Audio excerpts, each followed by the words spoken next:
Bien le bonjour les gens. De vous à moi, de moi à vous, vous savez bien que je suis pas un grand fan des œuvres traitant du concept de super-héros. Mais ce que vous savez encore moins, c'est que jusqu'à aujourd'hui, je n'avais jamais lu un manga ni vu un animé. Oui, je sais, un grand mythe c'est cool pour vous. Mais bon, faut dire aussi que je n'ai jamais été si atterri que ça par la culture nippone. Néanmoins, je sais reconnaître qu'aujourd'hui, elle a influencé de bien nombreuses œuvres françaises, que ce soit des films d'animation, des BD, des musiques, voire carrément des artistes. Comme par exemple Orelsan, qui tout à fait par hasard prête sa voix dans la version animée du manga que nous allons traiter aujourd'hui.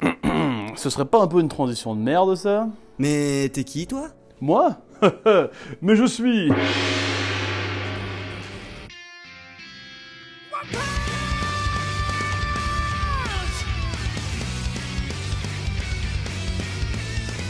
One Punch Man est une série de mangas publiée en juillet 2009 sur le réseau social InChat. Dessiné et écrit par un internaute japonais se cachant derrière un pseudonyme, One, et un petit bonhomme au trait assez simpliste qui rappelle ceux de Saitama. En à peine quelques mois, le récit de One deviendra l'un des plus consultés du site avec en moyenne 20 000 visites sur sa page pour lire les aventures de Saitama. C'est en 2012 que Yugose Murata, mangaka extrêmement réputé au Japon, qui a d'ailleurs dessiné les High Shield 21.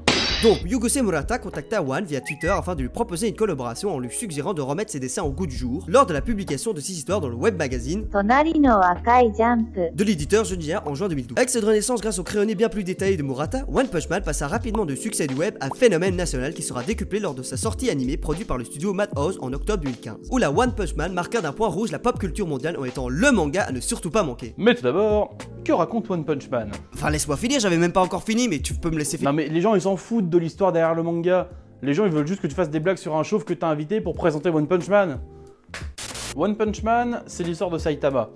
Un jeune homme qui avait du mal à trouver un emploi, qui décide du jour au lendemain de devenir un super-héros et qui va donc s'imposer un vrai entraînement quotidien très dur, à savoir sans pompe, sans abdos et 10 km de running. C'est pas un peu de la merde? Bref, quoi qu'il en soit, il repousse son corps à ses limites et acquiert une puissance phénoménale au point d'en perdre ses cheveux.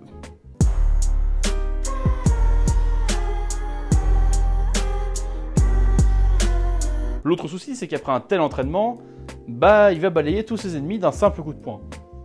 Vous avez maintenant compris le titre du manga. Il ne ressent ainsi plus aucun plaisir, plus d'adrénaline, plus de fierté au final à battre ses ennemis, ni même à pratiquer son activité super-héroïque.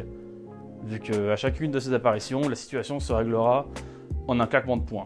Cependant, personne n'a remarqué l'immense puissance de Saitama, à part son fidèle disciple et seul vrai ami, Genos, qui a d'ailleurs une origin story un peu dark sombre qui coud, mais oh, on s'en bat les couilles, je vais me faire un café. Ce qui m'a attiré dans ce manga, c'est d'avoir tout un univers si bien détaillé régi par un classement de puissance qui classe la force des super-héros en différentes sections allant de classe C, correspondant aux super-héros normaux, à la classe S, où là nous avons des super-héros dits légendaires capables de neutraliser des monstres ayant la puissance d'un Godzilla. Cependant, le monde n'est pas si rose que cela, et à cause de ce classement, il existe beaucoup de tensions entre les super-héros de différentes classes, qui hiérarchient leurs relations en fonction de ce classement. Ce que je veux dire par là, c'est qu'un héros de classe S ne pourra jamais sympathiser avec un héros de classe C, bien trop faible à ses yeux. De plus, avec ce système de classement, il existe même une mafia de super-héros qui empêche d'autres héros de passer leur classement tant qu'ils n'ont pas rejoint leur groupe, ou plutôt leur mafia. Nous avons donc au sein d'un système se voulant bienveillant toute une fâche cachée que nous apprendrons à connaître au fur et à mesure de notre lecture. D'autant plus que tout ce système que tu viens de décrire est totalement ébranlé par Saitama, qui lui, clairement, se moque complètement de ce classement. Lui, il est juste là pour se lier d'amitié avec les gens en fonction des affinités possibles. On dirait moi au lycée en fait. Mais ce qui rend la chose encore plus comique à la lecture du manga, c'est qu'on voit bien que Saitama n'est pas estimé à sa juste valeur par ses supérieurs. Et on voit bien surtout qu'il s'en fout. Lui, il est juste là pour passer du bon temps avec ses amis, sans se mettre la pression. Et ça, c'est beau. En clair, Saitama est bien le virus du récit qui empêche toute création dans le jeu, donc toute histoire à raconter. Mais fort heureusement, son tempérament flegmatique ainsi que personne à part son cercle d'amis ne le prend au sérieux, l'empêche souvent de réagir, ce qui laisse le temps aux personnages secondaires d'être mis au devant de la scène avant lui, et qu'on arrive même à attribuer les propres réussites de Saitama à quelqu'un d'autre. Nous nous attachons donc plus souvent aux personnages secondaires voire même tertiaires du récit, qui eux sont persuadés d'être le héros qui a sauvé le monde de la catastrophe, alors que souvent Saitama arrive au dernier moment pour donner le coup de grâce à l'ennemi. En conclusion, le monde de Saitama est rempli de détails amusants qui rendent la lecture ou le visionnage de l'anime vraiment captivant. Je pense donc sans me tromper que c'est un manga que nous vous conseillons grandement de lire. Et ne soyez vraiment pas rebutés comme je l'ai pu l'être par le fait que Saitama soit tout puissant. C'est tellement con de se priver de choses aussi excellentes qu'est le manga de One Punch Man. Et je remercie le chauve Burlex d'avoir bien voulu participer à ma vidéo, c'est très gentil de sa part. Et bah écoute mec, c'était super cool de taffer avec toi, j'espère qu'on refera ça.